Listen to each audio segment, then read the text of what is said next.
এসো মা, তুমিও খেয়ে নাও। আমি খাবো না। কোনো জায়গায় বেরোলে না খেয়ে যেতে নেই। এসো তো, ওকে খাইয়ে দিচ্ছি। কি হলো মা, কাঁদছো কেন? না খালা, কিছু না। পাগলি মেয়ে একটা।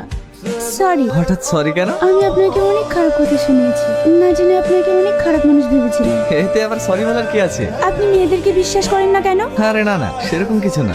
একটা কথা মনে রাখবেন, সব মেয়েরা কিন্তু এক নয়। আমরা কি ফ্রেন্ড হতে পারি? ওয়াই নট, অবশ্যই ফ্রেন্ড হতে পারি। আমরা এখন যাচ্ছি কোথায়? শোভানগর। শোভানগর কেন? আপনিই তো তখন বললেন ছেলেটার বাড়ি নাকি শোভানগরে। আমি কি বোকা দেখুন, আপনাকে বলে আমি নিজেই ভুলে গেছি। কি হলো? কি জানি হঠাৎ করে কি হলো, আমি দেখছি। তাহলে এখন কি হবে? কি হবে আবার? মঞ্জলিকে এসে আমাদের পাহারা দেবে। কাকে ফোন করছো? রাহুলকে। আমি তো ভুলেই গেছিলাম, আমি তো অন্যের ঘড়ি। আমি যতই দেখি না কেন, লাটাই তো অন্যের হাত। দাঁড়ান ভাই, দাঁড়ান দাঁড়ান দাঁড়ান, আমাদের গাড়িটা খারাপ হয়ে গেছে। আশেপাশে কোনো গ্যারেজ পাওয়া যাবে? না ভাই, এত রাতে এখানে কোনো গ্যারেজ পাবেন না। তাছাড়া এখন সব বন্ধ হয়ে গেছে, ডাকলেও কোনো মিস্ত্রি আসবে না। তাহলে এখানে থাকার মতো কোনো হোটেল পাওয়া যাবে?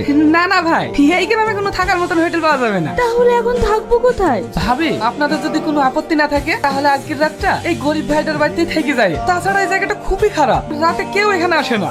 কিন্তু গাড়িটা? আরে ও নিয়ে আপনারা চিন্তা করেন না, কাল সকালেই আমি মিস্ত্রিটাকে সারিয়ে নেবো। ভাবি, হ্যাঁ আসেন আসেন।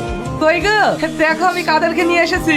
আমি তো ঠিক চিনতে পারলাম না। তুমি চিনবা কি করি? ভাইদের বাড়ি কলকাতায়, এখানে গাড়ি খারাপ হয়ে গেছে, তাই আজকে রাতটা থাকার লেগে হোটেল খুঁজছিল। এইখানে হোটেল কোথায় পাবে, তাই আজকে রাতটা থাকার লেগে আমার বাড়িতেই নিয়ে আসলাম। খুব ভালো করেছো, আসেন বোন, ভিতরে আসেন। ভাই নতুন বিয়ে করেছেন নাকি? মানে? ভাবি কিন্তু সেই দেখতে। আসেন ভাই আসেন, ভিতরে আসেন। তুমি বিছানাটা ঠিক করে দাও। ভাই ভাবি আজ ঘরে শো, আমরাই বাইরে শুছি। ঠিক আছে। না না, কোনো সমস্যা নেই, আমরাই বাইরে থাকছি। তাই বললো হয়? আপনারা নতুন বিয়ে করেছেন, আপনারাই ভিতরে থাকুন, আমরাই বাইরে শুছি।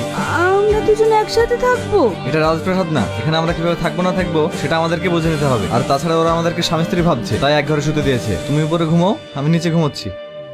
ভাই আপনাদের কোনো চিন্তা নাই, আপনারা ঘুম থেকে ওঠার আগে আমি মিস্ত্রিটাকে গাড়ি সারিয়ে নিয়েছি। তাই নাকি? হ্যাঁ ভাই। আপনারা অনেক ভালো মানুষ, আপনাদেরকে যে কিভাবে ধন্যবাদ জানাবো আমি ভেবেই পাচ্ছি না। আপনাদের মতন মানুষ যে আমাদের এই গরিব বাড়িতে থাকলেন, এতেই আমি খুশি। বোন, এদিকে যদি কখনো আসেন আমাদের বাড়ি অবশ্যই আসবেন। হ্যাঁ হ্যাঁ, আসবে। আমাদের আবার লেট হচ্ছে, আমাদের অনেক দূর যেতে হবে। আমরা এখন আসি, আল্লাহ হাফেজ। আল্লাহ হাফেজ। কার ফোন? রাহুল ফোন করেছে। তুমি কোথায়? আমি এখনো ইন্ডিয়াতে আছি। কি, তুমি এখনো দেশে ফিরে যাওনি? না।